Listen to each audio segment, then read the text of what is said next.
Excel VBA ട്യൂട്ടോറിയലിൻ്റെ രണ്ടാം ഭാഗത്തിലേക്ക് ഏവർക്കും സ്വാഗതം. ഇന്ന് ഇവിടെ നമ്മൾ ഡിസ്കസ് ചെയ്യാൻ പോകുന്നത് VBA-ൽ റിലേറ്റീവ് റെഫറൻസ്, അബ്സല്യൂട്ട് റെഫറൻസ്, അത് തമ്മിലുള്ള വ്യത്യാസം എന്താണ്, അതെങ്ങനെ യൂസ് ചെയ്യാം, അത് യൂസ് ചെയ്തിട്ട് നമുക്ക് എങ്ങനെ ആക്ടിവിറ്റീസിനെ ഓട്ടോമേറ്റ് ചെയ്യാമെന്ന് നോക്കാം. ഇന്ന് നമ്മൾ എടുത്തേക്കുന്ന ടെസ്റ്റ് ഡേറ്റ എന്ന് പറയുന്നത് ഒരു കമ്പനിയുടെ പ്രൊഫൈലാണ്. സോ ഇതിൽ 3 ഷീറ്റ് കാണാം. മെയിൻ ഷീറ്റ് ഒരു first sheet, second sheet is day 1 and the third sheet is day 2. So first ഷീറ്റിൽ ഹെഡറിൽ 4 ഹെഡറുണ്ട്. സീരിയൽ നമ്പർ, കമ്പനി നെയിം ഒരു column, third column is total sales, പിന്നെ ഫോർത്ത് കോളത്തിൽ ടോട്ടൽ കസ്റ്റമറിൻ്റെ ഡീറ്റെയിൽസ് ഉണ്ട്. സോ ഇതിനകത്ത് serial number 1 to 5, company 1 to 5ൻ്റെ ഡീറ്റെയിൽസ് ഉണ്ട്. അത് കണക്ക് ഡേ 1ൽ ഐ ഹാവ് ഒരു സീരിയൽ നമ്പർ 6 to 15ൽ നമുക്ക് ഡീറ്റെയിൽസ് ഉണ്ട്. അത് കണക്ക് ഡേ 2ൽ സിമിലർലി 16 to 20 സീരിയൽ നമ്പറിൻ്റെ ഡീറ്റെയിൽസും ഉണ്ട്. എനിക്ക് VBA എന്താണ് ചെയ്യേണ്ടത് എന്ന് വെച്ചാൽ ഈ ഡേറ്റയെല്ലാം ഡേ 1, ഡേ 2 ഡേറ്റയെല്ലാം ഇതിന് ഓരോന്ന് ബാക്കിലായിട്ട് ഇങ്ങനെ പേസ്റ്റ് ചെയ്ത് തരണം. ലൈക്ക് ഈ ഡേറ്റ സീരിയൽ നമ്പർ 1 to 15 ഇവിടുന്ന് കോപ്പി ചെയ്യണം, പിന്നെ അതിവിടെ പേസ്റ്റ് ചെയ്യണം. സിമിലർലി ഡേ 2ൻ്റെ ഡേറ്റ ഇവിടുന്ന് കോപ്പി ചെയ്യണം, ഇവിടെ പേസ്റ്റ് ചെയ്യണം. പക്ഷേ എനിക്കിത് ഡേ 1, ഡേ 2 ആയിരുന്നു. അടുത്ത ദിവസം വരുമ്പോൾ ചിലപ്പോൾ ഇവിടെ 6 to 15 കാണത്തില്ല. എൻ്റെ ഡേറ്റ ചിലപ്പം ഡേ 1ൽ കാണുന്ന ഡേ 1 ഷീറ്റിൽ കാണുന്ന ഡേറ്റ 6 to 8 കാണത്തുള്ളായിരിക്കും. ചിലപ്പം 16, 17, 18, ചിലപ്പോൾ 20 വരെയും കാണുമായിരിക്കും. അത് കണക്ക് ഡേ 2ലും റേഞ്ച് ചേഞ്ച് ആവും. സോ ഇങ്ങനെ ചേഞ്ച് ആകുമ്പോൾ ഇത് ഞാൻ ഇപ്പോൾ VBA-ൽ ഇത് റെക്കോർഡ് ചെയ്തിട്ട് എക്സിക്യൂട്ട് ചെയ്യുമ്പം ഓട്ടോമാറ്റിക്കലി ഇവിടെ ഇപ്പം 15 പേരുണ്ടെങ്കിൽ 15 പേരുള്ളത് കോപ്പി ചെയ്യണം. സപ്പോസ് നാളെ ഇപ്പം എൻ്റെ ഡേറ്റ 15-ന് പകരം ചിലപ്പം 16, 17, 18 വരെ ഉണ്ടെങ്കിൽ അത്രയും ഡേറ്റ കോപ്പി ചെയ്യണം. സോ അത് ചേഞ്ച് ആയിക്കൊണ്ടിരിക്കും. അതായത് ഡേ 1, ഡേ 2ൽ ഡേറ്റ ഫിക്സഡ് അല്ല, ഈവൻ മെയിൻ ഷീറ്റിലെ ഡേറ്റയും ഫിക്സഡ് അല്ല. സോ അതാണ് ഇവിടുത്തെ പ്രശ്നം. സോ ഇങ്ങനെയുള്ള കണ്ടീഷനുകളിലാണ് നമ്മൾ റിലേറ്റീവ് റെഫറൻസ് കൊണ്ടുവരുന്നത്. അപ്പം എന്താണ് അബ്സല്യൂട്ട് റെഫറൻസ് ഇല്ലെങ്കിൽ എന്താണ് റിലേറ്റീവ് റെഫറൻസ് എന്ന് നോക്കാം. ഓക്കെ, സോ സിമ്പിളായിട്ട് പറയുകയാണെങ്കിൽ, സോ ഇപ്പോൾ ഈ ഒരു കോളത്തിന് നമ്മൾ ഈ ഒരു സെല്ലിനെ നമ്മൾ സെലക്ട് ചെയ്തു. അത് നിങ്ങളിവിടെ സെലക്ട് ചെയ്ത് കഴിഞ്ഞാൽ നിങ്ങൾക്ക് ഇവിടെ കാണാൻ പറ്റും A2 എന്ന് വന്നു. അതായത് ഇത് A എന്ന് പറയുന്ന കോളത്തിലെ സെക്കൻഡ് എന്ന് രണ്ടാമത്തെ റോയിലുള്ള സെല്ലിനാണ് നമ്മൾ സെലക്ട് ചെയ്തത്. സോ അതുകൊണ്ടാണ് അതിൻ്റെ അഡ്രസ്സ് എന്ന് പറയുന്നത് A2 എന്ന് പറയുന്ന അഡ്രസ്സ് വന്നത്. സപ്പോസ് നമ്മളിപ്പോൾ ഈ സെല്ലാണ് സെലക്ട് ചെയ്യുന്നതെങ്കിൽ അതിൻ്റെ അഡ്രസ്സ് B2 എന്ന് വരും. അതായത് B എന്ന് പറയുന്ന കോളത്തിൽ സെക്കൻഡ് റോയിലുള്ള സെല്ല്, ഇത് രണ്ടും കൂടി ഇൻ്റർസെക്റ്റ് ആവുന്ന ഈ സ്ഥലത്തിന് ആണ് കമ്പനി 1 എന്ന് വന്നേക്കുന്നത്. അതുകൊണ്ടാണ് അതിൻ്റെ അഡ്രസ്സ് B2 എന്ന് വന്നത്. സോ ഇങ്ങനെ ഒരു സെല്ലിനെ അതിൻ്റെ അഡ്രസ്സ് വെച്ച് പർട്ടിക്കുലർലി അതിൻ്റെ അഡ്രസ്സ് വെച്ച് നമ്മൾ റെപ്രസെൻ്റ് ചെയ്യുകയോ അല്ലെങ്കിൽ കോൾ ചെയ്യുകയോ ചെയ്യുകയാണെങ്കിൽ അതിനെ അബ്സല്യൂട്ട് റെഫറൻസ് എന്ന് പറയും. എനിക്ക് അതിന് പകരം വേറൊരു മെത്തേഡിലും ഈ കോളംസിനെ വിളിക്കാം. എങ്ങനെ വിളിക്കാം? സപ്പോസ് എനിക്കിപ്പോൾ ഇവിടാണ് ഡേറ്റ ഫില്ല് ചെയ്യേണ്ടത്. ഓക്കെ, അടുത്ത മീൻസ് ഡേ 1ലെ ഡേറ്റ ഇവിടുന്ന് ഞാൻ കോപ്പി ചെയ്യണം. പിന്നെ എന്താണ് VBA എന്താ ചെയ്യേണ്ടതെന്ന് വെച്ചാൽ എൻ്റെ ഈ കോളത്തിൽ A എന്ന് പറയുന്ന കോളത്തിൽ എവിടാണോ ലാസ്റ്റ് സെല്ല് ഫില്ലായിരിക്കുന്നത് അതിന് തൊട്ട് താഴെയുള്ള റോയിൽ നിന്ന് വേണം ആ പേസ്റ്റിംഗ് ചെയ്യേണ്ടത് എന്ന് സിസ്റ്റം നമ്മൾ പറഞ്ഞു കൊടുക്കണം. അതായത് എൻ്റെ ഡേറ്റ ഇപ്പം നോക്കുകയാണെങ്കിൽ A കോളത്തിൽ 6ാമത്തെ റോ വരെ ഡേറ്റ ഉണ്ട്. അപ്പം 7ാമത്തെ റോയിൽ എൻ്റെ ഈ ഡേറ്റ പേസ്റ്റ് ആവണം. സോ എന്താ പറയുന്നത്, അതായത് എൻ്റെ A എന്ന് പറയുന്ന കോളത്തിൽ ലാസ്റ്റ് സെല്ലിൽ എവിടാണോ ഡേറ്റ ഉള്ളത് അതിന് തൊട്ട് താഴെയുള്ള സെല്ലിൽ, മനസ്സിലായില്ലേ? അതായത് നമ്മൾ പറയുന്നത് വെച്ചാൽ റിലേറ്റീവ് ആണ്. അതായത് എൻ്റെ A എന്ന് പറയുന്ന കോളത്തിൽ അവസാനത്തെ ഡേറ്റ ഏത് സെല്ലിലാണോ അതിന് തൊട്ട് താഴെ. സോ അത് റിലേറ്റീവാണ്. അപ്പം സപ്പോസ് നമ്മളിപ്പോൾ ഡേറ്റ എടുക്കുമ്പം ഇങ്ങനായിരുന്നു നമ്മുടെ ഡേറ്റ എങ്കിൽ സിസ്റ്റം നമ്മുടെ VBA ഓട്ടോമാറ്റിക്കലി ഡിറ്റക്റ്റ് ചെയ്യും. അതായത് എൻ്റെ ഈ ഷീറ്റിൽ 3ാമത്തെ, അതായത് സീരിയൽ നമ്പർ 3 വരെയാണ് ഡേറ്റ ഉള്ളത്. ദാറ്റ് മീൻസ് എൻ്റെ 4th റോ വരെയാണ് ഡേറ്റ ഉള്ളത്. അപ്പം ഞാൻ ഈ ഡേ 1ലുള്ളത് കോപ്പി ചെയ്തതിന് ശേഷം ഞാൻ പേസ്റ്റ് ചെയ്യേണ്ട സ്ഥലം 5ാമത്തെ റോയാണ്. സപ്പോസ് ഇവിടെയും ഡേറ്റ ഉണ്ടായിരുന്നെങ്കിൽ then relative it will check. Okay, A എന്ന് പറയുന്ന കോളത്തിൽ ഫസ്റ്റ് ഇറ്റ് വിൽ ചെക്ക് ഇവിടെ ഡേറ്റ ഉണ്ടോ, ഇല്ലെങ്കിൽ റോ 3 ഡേറ്റ ഉണ്ടോ, റോ 4 ഡേറ്റ ഉണ്ടോ, അങ്ങനെ നോക്കിയിട്ട് അവസാനം അത് മനസ്സിലായി റോ 6 വരെ ഉള്ള ഡേറ്റ, 7 ഡേറ്റ ഇല്ല. സോ 7 ആണ് എൻ്റെ വാല്യൂ നമ്മൾ പേസ്റ്റ് ചെയ്യേണ്ട സ്ഥലമെന്ന് സിസ്റ്റത്തിന് മനസ്സിലാവും. ഇങ്ങനെ കണ്ടുപിടിക്കുന്നതിനെയാണ് റിലേറ്റീവ് റെഫറൻസ് എന്ന് പറയുന്നത്. അപ്പോൾ VBA സ്ക്രിപ്റ്റ് ചെയ്യുമ്പോൾ എനിക്ക് വേണമെങ്കിൽ ഡയറക്റ്റ്ലി പറയാം, എൻ്റെ ഇത് എപ്പോഴും മെയിൻ ഷീറ്റിൽ ഡേറ്റ ഈ 6th റോ വരെ ഉണ്ടായിരുന്നെങ്കിൽ എന്നെ പറയാം എൻ്റെ പേസ്റ്റ് ചെയ്യേണ്ട സ്ഥലം അഡ്രസ്സ് A7 ആണ്, A7 പേസ്റ്റ് ചെയ്താൽ മതി. അങ്ങനെ പറയുകയാണെങ്കിൽ അത് അബ്സല്യൂട്ട് റെഫറൻസ്. എനിക്ക് നമ്മൾ VBA-ൽ തന്നെ പറയുകയാണ് എൻ്റെ പേസ്റ്റ് ചെയ്യേണ്ട സ്ഥലത്തിൻ്റെ അഡ്രസ്സ് A7 ആണ്. അങ്ങനെ പറയുകയാണെങ്കിൽ അത് അബ്സല്യൂട്ട് റെഫറൻസ് ഒന്നും ഇല്ല. നമ്മൾ പറയുന്ന ലോജിക്ക് വെച്ചിട്ട്, അതായത് എൻ്റെ A എന്ന് പറയുന്ന കോളത്തിൽ ലാസ്റ്റ് സെല്ലിൽ എവിടെയാണോ എന്തെങ്കിലും ഡേറ്റ ഉള്ളത് അതിന് തൊട്ട് താഴെയുള്ള സെല്ലിൽ നിങ്ങൾ ഈ ഡേറ്റ പേസ്റ്റ് ചെയ്യുക. VBA-ൽ പറയുകയാണെങ്കിൽ അതിനെ റിലേറ്റീവ് റെഫറൻസ് എന്ന് പറയും. അപ്പോൾ നിങ്ങൾക്കൊരു ഐഡിയ കിട്ടിക്കാണുമെന്ന് വിചാരിക്കുന്നു. നമ്മളിപ്പം 2 VBA റെക്കോർഡ് ചെയ്യാൻ പാടും. ഒന്ന് അബ്സല്യൂട്ട് റെഫറൻസ് വെച്ചിട്ടും വേറെ റിലേറ്റീവ് റെഫറൻസ് വെച്ചിട്ടും. അപ്പോൾ നിങ്ങൾക്ക് കുറച്ചും കൂടെ ഒരു ക്ലാരിറ്റി കിട്ടും എന്ന് ഞാൻ വിചാരിക്കുന്നു. നേരത്തെ കാണിച്ച വീഡിയോയിൽ VBA റെക്കോർഡ് ചെയ്യാൻ പറഞ്ഞിട്ടുണ്ടായിരുന്നു.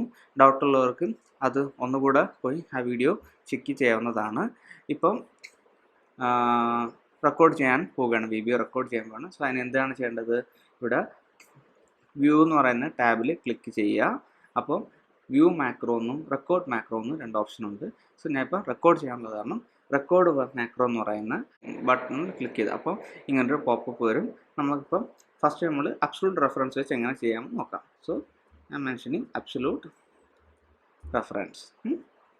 അതിനുശേഷം ഇത് എവിടെ സ്റ്റോർ ചെയ്യേണ്ടത്, ഈ വർക്ക് ബുക്കിൽ തന്നെ എനിക്ക്, കാരണം എനിക്ക് ഈ മാക്രോ ഈ വർക്ക് ബുക്കിൽ മാത്രം മതി. സോ അപ്പോൾ ഞാൻ ഈ വർക്ക് ബുക്കിൽ അത് സ്റ്റോർ ചെയ്യുന്നുള്ളൂ. സോ പേര് കൊടുത്തു, എവിടെയാണ് സ്റ്റോർ ചെയ്യേണ്ടതെന്ന് ഡീറ്റെയിൽസ് കൊടുത്തു. അങ്ങനെ സെഷൻ പറയാൻ okay, you start the recording. ഇപ്പം നിങ്ങൾക്കിവിടെ ഈ മാക്രോയിൽ ക്ലിക്ക് ചെയ്താൽ കാണാൻ പറ്റും സ്റ്റോപ്പ് റെക്കോർഡിംഗ് ഓപ്ഷൻ. അതായത് ബാക്ക് എൻഡിൽ മാക്രോ റെക്കോർഡിംഗ് നടന്നുകൊണ്ടിരിക്കുകയാണ്. നിങ്ങൾക്ക് വേണമെങ്കിൽ സിസ്റ്റത്തിൻ്റെ പറയാം, ഇല്ല എൻ്റെ മാക്രോ റെക്കോർഡിംഗ് കഴിഞ്ഞു, സ്റ്റോപ്പ് ചെയ്യുക. അങ്ങനെയാണെങ്കിൽ we have to press this.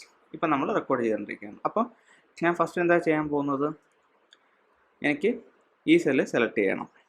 Select ചെയ്തു, അതിന് മുന്നേ ഡേറ്റ വേണ്ടേ. സോ അപ്പം ഡേറ്റ എവിടെ നിന്നാണ്, ഇവിടുന്ന് ഇവിടം വരെയുള്ള ഡേറ്റയാണ് വേണ്ടത്. ഞാൻ അത് സെലക്ട് ചെയ്തു, Ctrl+C ചെയ്തു. അതിനുശേഷം ഇവിടെ വന്നു, വീണ്ടും പേസ്റ്റ്. ഓക്കെ, അതിനുശേഷം വീണ്ടും ഡേ 2-ൽ പോകുന്നു, ഇത് ഫുള്ള് സെലക്ട് ചെയ്യുന്നു, ഡേറ്റ ഫുള്ള് സെലക്ട് ചെയ്യുന്നു. അതിനുശേഷം ഞാൻ വീണ്ടും ഇത് ഇവിടെ പേസ്റ്റ് ചെയ്തു. ഓക്കെ, സോ അപ്പം ഞാൻ റെക്കോർഡിങ് കഴിഞ്ഞു. സോ ഇപ്പം ഞാൻ ജസ്റ്റ് ഇതെല്ലാം ഡിലീറ്റ് ചെയ്യുകയാണ്. ഞാൻ ആ മാക്രോ നമ്മളിപ്പം സെലക്ട് ചെയ്തു, നമ്മൾ AB റെഫറൻസ് എന്ന് പറയുന്ന ഫയലാണ് നമ്മൾ റെക്കോർഡ് ചെയ്ത് വെച്ചേക്കുന്നത്. അത് ഞാൻ ജസ്റ്റ് ഒന്ന് റൺ ചെയ്യാണ്. സോ ഓട്ടോമാറ്റിക്കലി നമുക്ക് വിത്തിൻ എ സ്പ്ലിറ്റ് സെക്കൻഡ് നമ്മുടെ VBA റണ്ണായി നമുക്ക് ഡേറ്റ എല്ലാം കോപ്പി ചെയ്ത് നമ്മുടെ ഡിസൈഡ് റിസൾട്ട് വന്നിട്ടുണ്ട്. പക്ഷേ ഇതിനൊരു പ്രശ്നമുണ്ട്, അത് ഞാൻ എക്സ്പ്ലെയിൻ ചെയ്യാം. ഞാൻ ഇപ്പോൾ ഈ ഡേറ്റ എല്ലാം ഡിലീറ്റ് ചെയ്തു. ഫസ്റ്റ് എനിക്ക് ഇതിനകത്ത് ഇത്രയേ ഉള്ളൂ ഡേറ്റ. ഫസ്റ്റ് ഒരു സെക്കൻഡ് റോയിലും തേർഡ് റോയിലും മാത്രമേ എനിക്ക് ഡേറ്റ ഉള്ളൂ. അത് കണക്ക് എനിക്ക് ഇതിനകത്ത് ഇത്രയും മാത്രമേ ഡേറ്റ ഉള്ളൂ, 6, 7, 8 മാത്രമേ ഡേറ്റ ഉള്ളൂ സീരിയൽ നമ്പർ. ഡേ 2-ൽ അത് കണക്ക് വെച്ചേക്കുവാണെന്ന് വിചാരിച്ചു. അതിനുശേഷം ഞാൻ ഈ നമ്മുടെ ഇപ്പോഴത്തെ ഈ മാക്രോ റെക്കോർഡ് ചെയ്ത മാക്രോ റൺ ചെയ്യുകയാണ്. അങ്ങനെയാണെങ്കിൽ എന്താ സംഭവിക്കുന്നത് മനസ്സിലായോ? So it was absolutely recorded. അത് ഇവിടെ ജസ്റ്റ് നമുക്ക് നേരത്തെ ഇവിടം വരെ ഡേറ്റ ഉണ്ടായിരുന്നു, നമ്മൾ ഇവിടാണ് അഡ്രസ്സ് കൊടുത്തിരുന്നത്. അബ്സല്യൂട്ട് റെഫറൻസ് ആയതാണ് അത് അവിടെ പേസ്റ്റ് ചെയ്ത് അത് ചെക്ക് ചെയ്യത്തില്ല, ഇവിടെ MD ആണോ ഇല്ലയോ എന്നൊന്നും റെക്കോർഡ് മാക്രോ ചെക്ക്, ആ ലോജിക്ക് നമ്മൾ മാക്രോ എടുത്ത് പറഞ്ഞു കൊടുത്തില്ല. മീൻസ് നമ്മളത് ആ ലോജിക്ക് ഇംപ്ലിമെൻറ്റ് ചെയ്തിട്ടില്ല VBA-ൽ. അതാണ് ഈ ഇങ്ങനെ വരുന്നത്. ഇതാണ് അബ്സല്യൂട്ട് റെഫറൻസ് യൂസ് ചെയ്താലുള്ള പ്രശ്നം. ഇനി നമുക്ക് ഇതേ ആക്ടിവിറ്റി റിലേറ്റീവ് റെഫറൻസ് വെച്ചിട്ട് ചെയ്യുകയാണെങ്കിൽ എങ്ങനെ ചെയ്യാമെന്ന് നോക്കാം. സോ ഇപ്പോൾ എനിക്ക് മെയിൻ ഷീറ്റിൽ 1-ലും 2-ലും ഡേറ്റ ഉണ്ട്. ഡേ 1-ൽ 6, 7, 8 എന്ന് പറയുന്ന ഡേറ്റ ഉണ്ട്. ഡേ 2-ൽ 16, 17, 18, 19, 20 എന്ന് പറയുന്ന ഡേറ്റയും ഉണ്ട്. അപ്പം ഇനി അങ്ങനെ റിലേറ്റീവ് റെഫറൻസ് വെച്ചിട്ട് മാക്രോ റെക്കോർഡ് ചെയ്യാൻ നോക്കാം. അപ്പോൾ അതിന് ഞാൻ വേണ്ടി ഫസ്റ്റ് വ്യൂവിൽ ക്ലിക്ക് ചെയ്തു, record macro, then relative reference അങ്ങനെ പേരും കൊടുത്തു. സോ ഇപ്പം നമ്മൾ മാക്രോ റെക്കോർഡ് ചെയ്യാൻ സ്റ്റാർട്ടായിട്ടുണ്ട്. ഫസ്റ്റ് ഡേ 1 പോയിട്ട് ഞാൻ സെലക്ട് ചെയ്യാൻ പോകാൻ ഡേറ്റ. അതിനെന്താ ചെയ്യേണ്ടത്? ഫസ്റ്റ് ഞാൻ ഈ A2 സെല്ലിൽ കഴ്സർ വെച്ചു. അതിനുശേഷം ഷിഫ്റ്റ്, ഞാൻ മാക്കാണ് യൂസ് ചെയ്യുന്നത്, കാരണം shift control down arrow key. അത് ആ ഫുൾ റോയിൽ ആ ഫുൾ കോളത്തിൽ എവിടെ വരെ ഡേറ്റ ഉണ്ട് അതത്ര ഓട്ടോമാറ്റിക്കലി സെലക്ട് ആവും. അതിനുശേഷം ഷിഫ്റ്റ് കൺട്രോളിലും കൈവച്ചുകൊണ്ട് ഞാൻ റൈറ്റ് ആരോ കീ പ്രസ് ചെയ്തു. അപ്പോഴത്തേക്കും അതിൻ്റെ കോളത്തിൽ എവിടേക്കും ഡേറ്റ ഉണ്ടോ അതെല്ലാം സെലക്ട് ആയി. അതിനുശേഷം ഇത് Ctrl C അത് ജസ്റ്റ് കോപ്പി ചെയ്തു. അതിനുശേഷം മെയിൻ ഷീറ്റിൽ വന്നു. മെയിൻ ഷീറ്റിൽ ഞാൻ കഴ്സർ ഫസ്റ്റ് സെല്ല് നമ്മുടെ ഡേറ്റ അവിടെ ഫസ്റ്റ് സെല്ലായത് A2 എന്ന് പറയുന്ന സെല്ലിൽ വെച്ചതിന് ശേഷം ഞാൻ control down arrow key press ചെയ്തു. അപ്പോൾ എന്താവും? Cursor it will come to the last cell where we have some data. അതായത് കഴ്സർ എന്താ ചെയ്യുന്നത് വെച്ചാൽ നമ്മുടെ ഈ പർട്ടിക്കുലർ കോളത്തിൽ എവിടാണോ ലാസ്റ്റ് ഡേറ്റ ഉള്ളത് അവിടെ വന്ന് നിൽക്കും കഴ്സർ. അതിന് എന്താ ചെയ്യേണ്ടത്? കൺട്രോൾ ഡൗൺ ആരോ കീ, അല്ലെങ്കിൽ മാക്കിലാണെങ്കിൽ കമാൻഡ് ഡൗൺ ആരോ കീ. അതിനുശേഷം നമ്മൾ സിസ്റ്റത്തിൻ്റെ അടുത്ത് പറയുകയാണ്, മാക്രോ അടുത്ത് പറയുകയാണ്, ഇനി എൻ്റെ റിലേറ്റീവ് റെഫറൻസ് ഞാൻ എനേബിൾ ചെയ്യാൻ പോകുകയാണ്. എങ്ങനെ എനേബിൾ ചെയ്യും? ഇവിടെ മാക്രോയിൽ ക്ലിക്ക് ചെയ്ത് കഴിഞ്ഞാൽ റിലേറ്റീവ് റെഫറൻസ് ഒരു ഓപ്ഷൻ ഉണ്ട്. അത് ഞാൻ ക്ലിക്ക് ചെയ്തു.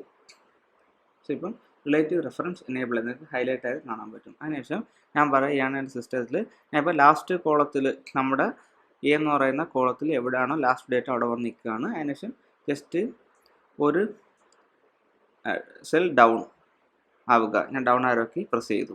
അതിനുശേഷം അവിടെ എൻ്റെ ഡേറ്റ ഡേ 1 എന്നുള്ളത് പേസ്റ്റ് ചെയ്യുക. ഓക്കെ, ജസ്റ്റ് അത് കഴിഞ്ഞു. റിലേറ്റീവ് റെഫറൻസിൻ്റെ യൂസ് കഴിഞ്ഞു. അത് ഞാൻ സ്വിച്ച് ഓഫ് ചെയ്തു. അതിനുശേഷം വീണ്ടും ഞാൻ ഡേ 2 വരുന്നു. A2 സെല്ലിൽ കഴ്സർ വെക്കുന്നു. Shift control down arrow key, shift control side arrow key. അപ്പോൾ എവിടെയൊക്കെ ഡേറ്റ ഉണ്ടോ അത് ഫുള്ള് സെലക്ട് ആയി. പിന്നെ Ctrl C മെയിൻ ഷീറ്റിൽ വരുന്നു. ഞാൻ വീണ്ടും കഴ്സർ A2 വെച്ചു. കമാൻഡ് ഡൗൺ കീ, അല്ലെങ്കിൽ വിൻഡോസിലാണെങ്കിൽ control down arrow key press ചെയ്ത് ലാസ്റ്റ് സെല്ലിൽ എവിടെയാണോ ഡേറ്റ ഉള്ളത് അവിടെ വന്ന് കഴ്സർ ലാൻഡ് ചെയ്യും. അതിനുശേഷം വീണ്ടും ഞാൻ മാക്രോ എടുത്ത് പറയുകയാണ്, യൂസ് റിലേറ്റീവ് റെഫറൻസ്. ഒരു സെല്ല് ഡൗണിൽ വരിക, അവിടെ എൻ്റെ ഡേറ്റ പേസ്റ്റ് ചെയ്യുക. ഓക്കെ, അതിനുശേഷം വീണ്ടും ഞാൻ relative reference cell reference of ചെയ്തു. അതിനുശേഷം just I M selecting the A2. ഇതാണ് നമ്മുടെ മാക്രോ റെക്കോർഡായി കഴിഞ്ഞിട്ടുണ്ട്. ഇനിയിപ്പോൾ ഞാൻ ജസ്റ്റ് വീണ്ടും നമ്മൾ ഈ മാക്രോ റൺ ചെയ്ത് നോക്കുകയാണെങ്കിൽ ഇപ്പോൾ ഇതാണ് എൻ്റെ മെയിൻ ഷീറ്റിലെ ഡേറ്റ. ഇത് വെച്ചുകൊണ്ട് റൺ ചെയ്യുമ്പോൾ നമ്മൾ റിലേറ്റീവ് റെഫറൻസ് ആണെങ്കിൽ എങ്ങനെ വർക്കാവും എന്ന് നോക്കാം. ഓക്കെ, സോ ഞാൻ ജസ്റ്റ് സെലക്ടിങ് റിലേറ്റീവ് റെഫറൻസ്. അതിനുശേഷം അത് റൺ ചെയ്ത് കഴിഞ്ഞാൽ നിങ്ങൾക്ക് കാണാൻ പറ്റും. സോ നമ്മുടെ ലാസ്റ്റ് സെൽ എവിടെ ആയിരുന്നോ അതിന് താഴെയായിട്ട് റെക്കോർഡ്സ് വന്നു. വീണ്ടും ഞാൻ ഒന്നും കൂടെ റിലേറ്റീവ് റെഫറൻസിൻ്റെ മാക്രോ റൺ ചെയ്യുമ്പം ഇത് കാണാം. സോ നമുക്ക് ഡേറ്റ ഒന്നും മിസ്സാവുന്നില്ല. കറക്റ്റായിട്ട് എവിടെയാണ് എം ഡി സെല്ലുള്ളത്. സപ്പോസ് എൻ്റെ ഇത് 18 വേണ്ട. സോ ഇപ്പം 17 തൊട്ടൊക്കെയാണ് ഡേറ്റ ഫില്ലാവേണ്ടത്. കറക്റ്റായിട്ട് അവിടെ നിന്ന് ഫില്ലാവുണ്ടെന്നോ എന്ന് നമുക്ക് നോക്കാം. സോ റിലേറ്റീവ് റെഫറൻസ് ഞാൻ സെലക്ട് ചെയ്തു. സോ എക്സാക്ട്ലി നമുക്ക് കാണാൻ പറ്റും. സോ 17 ഡേറ്റ 6, 7, 8 ഡേ 1 6, 7, 8 അല്ലേ. സോ 6, 7, 8 കറക്റ്റായിട്ട് 17ാമത്തെ റോയിൽ തന്നെ അത് കറക്റ്റായിട്ട് ഫില്ല് ചെയ്തു. വീണ്ടും അതിൻ്റെ താഴെയായിട്ട് എവിടെയാണോ ലാസ്റ്റ് എം ഡി സെല്ല് ഉള്ളത് അവിടുന്ന് കറക്റ്റായിട്ട് പിക്കപ്പ് ചെയ്തിട്ട് ഡേറ്റ പേസ്റ്റ് ആയിട്ടുണ്ട്. സോ ഇങ്ങനെയാണ് റിലേറ്റീവ് റെഫറൻസ് യൂസ് ചെയ്യാൻ പറ്റുന്നത്. ഡൗട്ട് എന്തെങ്കിലും ഉണ്ടെങ്കിൽ നിങ്ങൾ ദയവായി കമൻറ്റ് ചെയ്യുക. ഇനിയും നമ്മളെ ഇതിൻ്റെ വ്യത്യസ്തമായ VBA യൂസ് കേസസ് കൊണ്ടുവരുന്നതായിരിക്കും. വീഡിയോ കണ്ടതിന് നന്ദി.